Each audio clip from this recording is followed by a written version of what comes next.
Já a cefaleia atribuída à arterite é caracterizada pela presença da patologia arterite e é uma dor sintomática da inflamação das artérias cervicais e ou das artérias cerebrais. Já a cefaleia atribuída à patologia da artéria carótida cervical ou da artéria vertebral é caracterizada por ser uma cefaleia e ou uma dor na face ou uma dor no pescoço. As lesões não inflamatórias das artérias carótidas e ou das artérias vertebrais estão associadas a essa dor, que se inicia de forma súbita, mas de uma forma explosiva forte. Pode ser isolada ou sem um sintoma de alarde precedendo os déficits focais de acidente isquêmico. Então, ela pode estar presente com ou sem essa sintomatologia neurológica.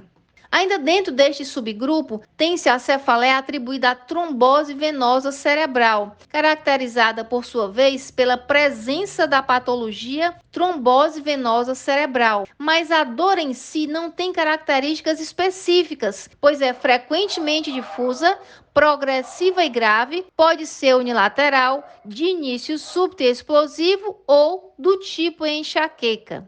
As cefaleias atribuídas a outra patologia arterial intracraniana aguda, por sua vez, subdividem-se em cefaleia atribuída a procedimento endovascular intracraniano, cujas características são o fato de ser uma dor unilateral, de intervenção endovascular intracraniana, ipsilateral este procedimento e que dura menos de 24 horas por conta da circunstância do procedimento. Ainda a cefaleia da angiografia, que se caracteriza pela presença do exame angiografia cerebral, é uma dor habitualmente difusa, do tipo em queimadura e bastante intensa. A cefaleia atribuída à síndrome de vasoconstrição cerebral reversível é caracterizada por ser uma dor explosiva de repetição ao longo de 1 a 2 semanas e desencadeada por alguns fatores, como, por exemplo, a atividade sexual, o esforço, a manobra de Valsalva ou as emoções. Sobre essa manobra, nós já conversamos nessa aula algumas vezes. Se você quiser ter uma ideia de como funciona, você vai lá no nosso vídeo a respeito de exame físico, que vai estar descrito bem bonitinho para você. A cefaleia atribuída à dissecação arterial intracraniana é caracterizada por ser uma dor ipsilateral ao vaso dissecado, de início súbito e explosivo, com sintoma único ou proceder com um acidente vascular cerebral, que neste caso é hemorrágico. A cefaleia atribuída a outra patologia, agora a cefaleia atribuída especificamente à doença vascular genética, caracteriza-se pela presença de crises recorrentes de cefaleia e, neste caso, tem-se a enxaqueca com e a enxaqueca sem aura. São repetições de dores por longos anos e está associada a outras manifestações que não a simples dor. Além desta, tem-se ainda a cefaleia atribuída à apoplexia pituitária, da glândula pituitária, caracterizada, por sua vez, por ser uma dor de instalação abrupta e explosiva, de grande intensidade e vem acompanhada por sintomas visuais e ou por hipopituitarismo. A cefaleia atribuída a transtorno intracraniano não vascular consiste em cefaleias atribuídas a alterações relacionadas a aumento da pressão intracraniana. E os principais subgrupos desse tipo de cefaleia são a cefaleia atribuída à hipertensão do líquido céfalo-raquidiano, que se caracteriza pelo aumento da pressão desse líquido céfalo-raquidiano e vem acompanhada de outros sintomas e ou sinais de hipertensão intracraniana. A cefaleia atribuída à hipotensão do líquido céfalo-raquidiano é caracterizada por ser uma cefaleia de postura, uma cefaleia ortostática, com diminuição da pressão do líquido céfalo-raquidiano ou pela presença de fístula deste líquido céfalo-raquidiano, acompanhada de cervicalgia, acufenos, ou seja, zumbidos, perturbação de audição, fotofobia ou náuseas. A cefaleia é atribuída à doença inflamatória não infecciosa, que é caracterizada pela pleocitose linfocítica do líquido céfalo-raquidiano, A cefaleia é atribuída à neoplasia intracraniana, que é caracterizada por ser uma cefaleia causada pela presença dessa neoplasia, desse tumor intracraniano. A cefaleia é atribuída à injeção intratecal, que por sua vez é caracterizada por ser uma cefaleia sentida tanto na posição de pé quanto na posição em decúbito, deitada. É causada por ir no período de 4 dias após uma injeção intratecal e desaparece até 4 dias depois. Não que todo mundo que utilize esse procedimento vá sentir, mas algumas pessoas podem vir a sentir. Existe ainda a cefaleia atribuída à crise epiléptica, e neste caso, ela se caracteriza por ser durante e ou após uma crise epiléptica e desaparecer espontaneamente em horas ou em até 3 dias.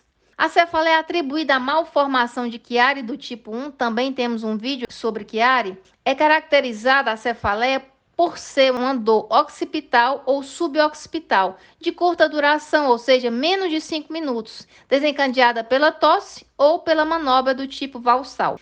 A cefaleia atribuída a outra doença intracraniana não vascular é caracterizada por ser uma cefaleia causada por outra perturbação intracraniana não vascular, diferente das já descritas anteriormente. Ou seja, existe alguma característica que não se encaixa nessas anteriores, por isso ela é assim descrita. Cefaleia é atribuída a uma substância ou a sua supressão, ou seja, a ausência, retirou a substância. As características desse tipo de cefaleia é que os doentes com enxaqueca são fisiológica e talvez psicologicamente hiperreativos a uma variedade de estímulos internos e externos. E aí a ausência ou a supressão de alguma substância pode interferir com dor. Por exemplo, quem toma muito café, parou de tomar café, às vezes vem aquela sensação, dentre outros exemplos que podem ser citados. Os subtipos importantes neste caso são, por exemplo, a cefaleia atribuída ao uso ou à exposição a uma substância, cujas características nesse caso referem-se à cefaleia causada pelo uso ou pela exposição a uma substância específica. E nesse caso, a dor é de início imediato ou ocorre em horas. A cefaleia por uso excessivo de uma medicação, que nada mais é do que uma substância, também pode ser conhecida como cefaleia de ressaca, cefaleia provocada por medicamentos ou cefaleia por uso inadequado de medicações. As características desse tipo é que a dor acontece por 15 ou mais dias por mês, a cada mês, e devido também ao uso excessivo regular de medicação aguda ou sintomática para a cefaleia. Ainda neste subgrupo, tem-se a cefaleia atribuída à privação de uma substância. Ali foi atribuída a exposição e aqui é atribuída a privação, ou seja, a supressão dessa substância. E a característica desse tipo de cefaleia é uma dor seguida e causada por privação, pela supressão da exposição a um medicamento ou a uma substância a qual a pessoa está adaptada a ter aquela exposição.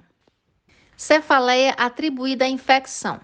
Caracteriza-se pela cefaleia que constitui um acompanhamento comum de infecções virais sistêmicas, como por exemplo uma gripe ou septicemias. Então, é uma dor associada a uma infecção específica no corpo. Os subgrupos importantes da cefaleia atribuída à infecção são a cefaleia atribuída à infecção intracraniana. Neste caso, caracteriza-se por ser uma dor de duração variável, raramente persistente e causada por infecção. Esta infecção pode ser bacteriana, viral, fúngica, parasitária ou por outras sequelas características do quadro específico. Ainda, a cefaleia atribuída não à infecção intracraniana, mas sim a uma infecção sistêmica, caracterizada, por sua vez, por ser também de duração variável, mas nesse caso, há uma infecção sistêmica acompanhada por outros sintomas e ou sinais clínicos de infecção, porque é uma infecção mais disseminada, maior, mais ampla. É isso aí, pessoal. Obrigada por assistirem a mais um vídeo e não se esqueçam de curtir as aulas, se inscrever no canal e indicar aos amigos.